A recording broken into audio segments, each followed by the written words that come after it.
Hello friends, welcome to my new blog. आप सभी को राधे कृष्णा। आई होप आप लोग अच्छे होंगे, स्वस्थ होंगे और खुशहाल होंगे। सुबह हो गई है, मैं भी अपनी नींद कंप्लीट करके मैं भी आ गई। देखा कि धूप तो अभी से निकलना स्टार्ट हो गया है और अभी से गर्मी स्टार्ट हो गई। और वैसे भी आज बहुत ज़्यादा गर्मी लग रही है अभी से। फिर मैं भी गई, ब्रश करके नहा धो के आ गई अपने लड्डू को जगाने। मैंने अपने लड्डू के पैर को सहलाकर उन्हें जगाया। उसके बाद फिर अब मैं जा रही हूँ उनका कपड़ा निकाल के, उन्हें नहलाने, कपड़े निकाल के अब मैं उन्हें नहलाना स्टार्ट करूँगी। मैंने जल में तुलसी दल डाल दिया है। अब मैं धीरे धीरे अपने लड्डू को नहलाऊँगी। मैं नॉर्मल ही पानी लेती हूँ अपने लड्डू के नहलाने के लिए, क्योंकि ठंडे पानी से बच्चे को नहीं नहलाना चाहिए। और मैंने अपने लड्डू को नहलाकर फिर अब उन्हें मैं वस्त्र पहना दूँगी। वस्त्र मैं अपने लड्डू को बृहस्पतिवार को पीला ही पहनाती हूँ, क्योंकि पीला वस्त्र बृहस्पतिवार को पहनना ज़रूरी माना जाता है। वैसे हम लोगों को पीला वस्त्र ही पहनना चाहिए बृहस्पतिवार को।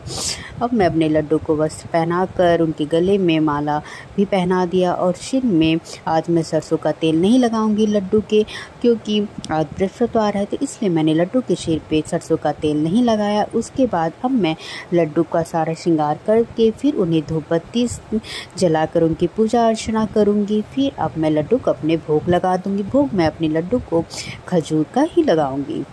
भोग लगाने के बाद फिर मैं भी चली गई चाय पीने और फिर नाश्ता करने के बाद अब फिर खाना भी बनना स्टार्ट हो गया है।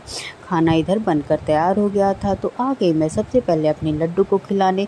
सब्जी में मैंने अपने लड्डू के लिए अलग से बनाया हुआ था, क्योंकि और सारी सब्जियों में लहसुन प्याज पड़ा हुआ था, तो इसलिए मैंने अपने लड्डू के लिए अलग सब्जी बनाई हुई थी।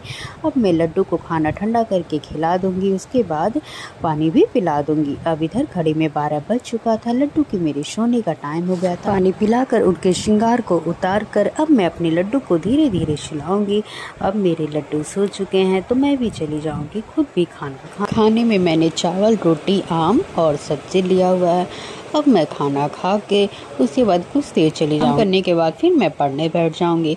अब फिर इधर शाम भी हो गई है, शाम के 4 बज चुके हैं। आ गई मैं अपने लड्डू को जगाने। लड्डू को जगाकर उनकी मुँह को पोंछकर फिर मैंने जो श्रृंगार उतारा था उसको कर दिया। श्रृंगार करने के बाद अब मैं अपने लड्डू को भोग लगा दूँगी। भोग में मैंने बिस्किट लिया है, बिस्किट खिलाकर पानी पिलाकर लड्डू को ऐसे ही बैठे रहने देती हूँ और मैं खुद भी चली जाती हूँ अब थोड़ा बाबू से बात करने वीडियो कॉल पे। पर जब मैंने फ़ोन किया तो वो सोया हुआ था और फिर वो आवाज़ सुनकर उठ गया और रोने लगा। कुछ देर मैंने बाबू से बात किया। बात करने के बाद फिर दीदी ने बोला कि अब जाना थोड़ा बाबू को सुला दी, क्योंकि उसकी नींद पूरी नहीं हुई थी। तो फिर दीदी चली गई बाबू को सुलाने और मैंने भी फ़ोन कट कर दिया। और इधर अब शाम भी हो गई थी, भगवान की पूजा अर्चना का टाइम हो गया था। भगवान की पूजा अर्चना हो चुकी है और मेरे लड्डू के पास भी धूप बत्ती चल चुका है। और इधर अब रात भी हो गई है, तो आ गई मैं अपने लड्डू को गुनगुना दूध पिलाने। लड्डू को गुनगुना दूध पिलाकर फिर चली जाऊंगी मैं खाना बनाने। वैसे तो आज किचन में बिल्कुल भी जाने का मन नहीं कर रहा, क्योंकि इतनी ज़्यादा गर्मी है और सबसे ज़्यादा गर्मी तो रोटी बनाने में लगता है। और इतनी ज़्यादा गर्मी है कि अब बता ही नहीं सकते। फिर आ गई मैं अपने लड्डू को सुलाने, क्योंकि लड्डू के सोने का टाइम हो गया था। लड्डू ने पानी पिलाकर उनके श्रृंगार को उतार कर अब मैं लड्डू को सुला दूंगी। और इधर मेरा खाना भी बनकर तैयार हो गया था। हम लोगों ने खाना खाया, फिर सब लोग चले गए अपने बिस्तर पर। आप सभी को अगर ये मेरा ब्लॉग अच्छा लगा हो तो प्लीज़ लाइक, सब्सक्राइब, शेयर और कमेंट करना मत भूलिएगा। आप सभी को राधे कृष्णा और शुभ रात्रि। Bye bye.